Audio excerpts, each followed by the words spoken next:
Been tough just getting to the sign-on. The station's debut was postponed when the antenna, a vitally important piece of equipment, took a costly tumble. I had just seen the cable slip slightly on the antenna, and it crushed one of the small transmission lines. So I had just walked under and walked into the building, and since we had one spare transmission line for the antenna, one spare left, I should say, we'd already damaged a couple.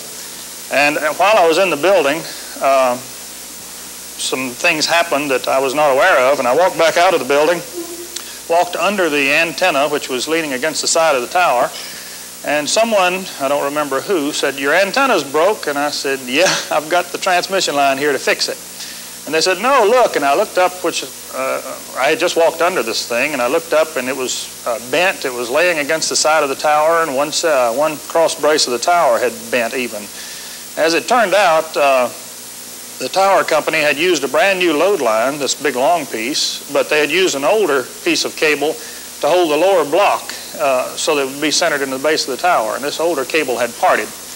And when it did, of course, then the antenna fell until the load line could be caught up within the tower itself. My first reaction was, well, the chief engineer, our fine chief engineer, Doyle Thompson, says, well, we'll have to send it back to Camden, New Jersey, RCA, the plant, and have it fixed.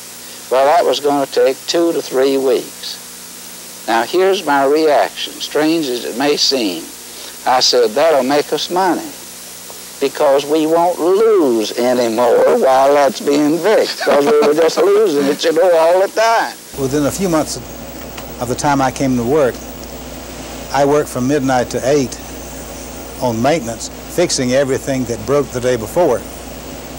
And that went on for years. In 1949, there were more than 225,000 homes in the Triad, but only about 2,500 of them had TV sets.